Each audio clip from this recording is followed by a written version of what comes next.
Hello friends, Vivo mobile இருக்கிற ஒரு சூப்பரான ஃபியூச்சரை தான் நம்ம பார்க்க போகிறோம். விவோ மொபைல் இருக்கிற எல்லா ஃபியூச்சர்ஸையும் நீங்கள் பார்க்கணும்னா இந்த வீடியோக்கு கீழே இருக்கிற டெஸ்கிரிப்ஷனில் பிளேலிஸ்ட் லிங்க் கொடுத்துருக்கேன். வாட்ச் பண்ணி யூஸ் பண்ணிக்கங்க.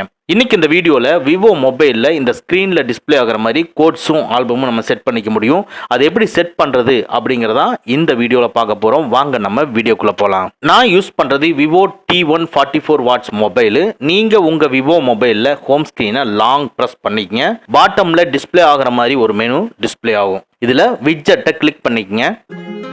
இதில் பாருங்க, ஸ்டிக்கர் அண்ட் ஆல்பம் ஃபீச்சர் வந்து டிஸ்பிளே ஆகுது. இதில் ஸ்டிக்கரை கிளிக் பண்ணி ட்ராக் பண்ணிக்கங்க. அப்படியே உங்கள் ஹோம் ஸ்க்ரீன் வந்து டிஸ்பிளே ஆகும்.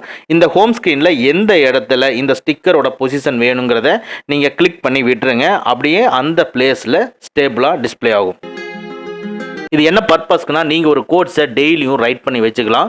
உங்கள் மொபைலில் யார் எடுத்து பார்த்தாலும் ஒரு டிஃப்ரெண்ட்டான கோட்ஸை அவங்க படிச்சுக்க முடியும். அதே மாதிரி உங்களுக்கு இம்ப்ரெஸ் ஆகிற மாதிரியான சில வேர்டிங்ஸையும் நீங்கள் டைப் பண்ணி வச்சுக்கலாம். அது மட்டும் இல்லாமல் நீங்கள் யாருக்காவது ஒரு எக்ஸ்கியூஸ் கேட்கணும்னு நினச்சிங்கன்னா இந்த கோட்ஸில் நீங்கள் டைப் பண்ணி வச்சு அவங்களுக்கு இதை ஷோ பண்ணி எக்ஸ்கியூஸ்க்கும் கேட்டுக்கலாம். இது மாதிரி டிஃப்ரெண்ட் டைப் ஆஃப் பொசிஷன்லாம் நம்ம யூஸ் பண்ணிக்கலாம். இதை எப்படி செட் பண்ணுறதுங்கிறத நம்ம பார்ப்போம். இந்த கோட்ஸ் மேலே நீங்கள் சிங்கிள் கிளிக் பண்ணிக்கங்க. எடிட் மோடுக்கு போயிடும். இதில் சேஞ்ச் டெக்ஸ்ட்ங்கிறத கிளிக் பண்ணி உங்களுக்கு தேவையான கோட்ஸை டைப் பண்ணிக்கங்க. அது தமிழில் டைப் பண்ணாலும் டைப் பண்ணிக்கலாம்.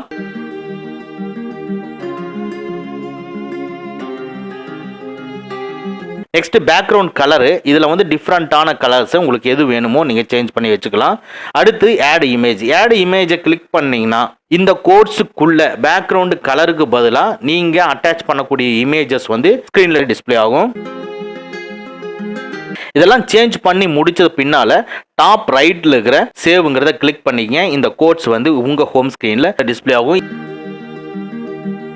அதே மாதிரி இந்த ஆல்பம் ஃபியூச்சரை பார்ப்போம். சேம் ஹோம் ஸ்கிரீனை லாங் ப்ரெஸ் பண்ணி விட்ஜெட்டை கிளிக் பண்ணி அதுக்குள்ள இருக்கிற ஆல்பத்தை கிளிக் பண்ணி இந்த ஆல்பத்துக்குள்ள டிஃப்ரெண்ட் டைப் ஆஃப் சைஸில் வந்து ஆல்பம் டிஸ்பிளே ஆகும். இதில் எது வேணுங்கிறத நீங்கள் கிளிக் பண்ணி அப்படியே ட்ராக் பண்ணுங்க. ஹோம் ஸ்கிரீன் வந்துடும். இதில் எந்த பொசிஷனில் வேணுங்கிறத நீங்கள் கிளிக் பண்ணி விட்டுருங்க. அப்படியே ஸ்டேபிளாக உங்களுக்கு டிஸ்பிளே ஆகும். இப்போ இந்த ஆல்பத்தை ஒரு சிங்கிள் கிளிக் பண்ணுங்க, உடனே ஓப்பன் ஆகும். இதில் டாப் ரைட்ல இருக்கிற ஃபோல்டரை கிளிக் பண்ணி ப்ளஸ் சிம்பிளை கிளிக் பண்ணி எந்தெந்த இமேஜை இந்த ஆல்பத்துக்குள்ள ஆட் பண்ணணும் அப்படிங்கிறத செலக்ட் பண்ணி ஆட் பண்ணிக்கங்க. செலக்ட் பண்ணிட்டு டாப் ரைட்ல இருக்கிற ரைட் மார்க்கை கிளிக் பண்ணிக்கங்க. இப்போ டோட்டலாக வெளியே வந்துருங்க. பாருங்க, உங்கள் ஹோம் ஸ்க்ரீனில் இப்போ இந்த ஆல்பத்தில் இருக்கிறது இங்கே டிஸ்பிளே ஆகுது. இந்த ஆல்பத்துக்குள்ள நீங்கள் லைட்டாக ஸ்வைப் பண்ணீங்கன்னா நீங்கள் இது வரைக்கும் செலக்ட் பண்ணி வச்சிருக்கிற எல்லா பிக்சர்ஸுமே இதில் இங்கிருந்தே நம்ம பார்த்துக்க முடியும். இப்போ இந்த கோட்ஸும் ஆல்பமும் உங்கள் ஹோம் ஸ்க்ரீனில் மெயின் பேஜில் வேணும்னா அப்படியே நீங்கள் ட்ராக் பண்ணி மெயின் பேஜில் கொண்டு போய் வரைக்கும் வச்சிருங்க. அந்த பேஜில் இது செட் ஆயிரும்.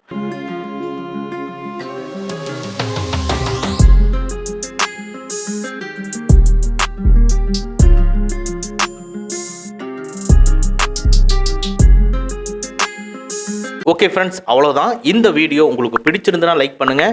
உங்கள் நண்பர்களுக்கு மறக்காமல் ஷேர் பண்ணுங்கள். இந்த மாதிரி டெக்னிக்கலான விஷயங்களை நீங்கள் தெரிஞ்சுக்கணும்னா நம்ம சேனலை மறக்காமல் சப்ஸ்கிரைப் பண்ணிக்கங்க. கூடவே இருக்கிற பெல் ஐக்கானை ப்ரெஸ் பண்ணிக்க. நம்மளுடைய அடுத்த வீடியோ உங்களுக்கு உடனுக்குடன் தெரிய வரும். Thank you friends. Thank you very much. See you again next videos.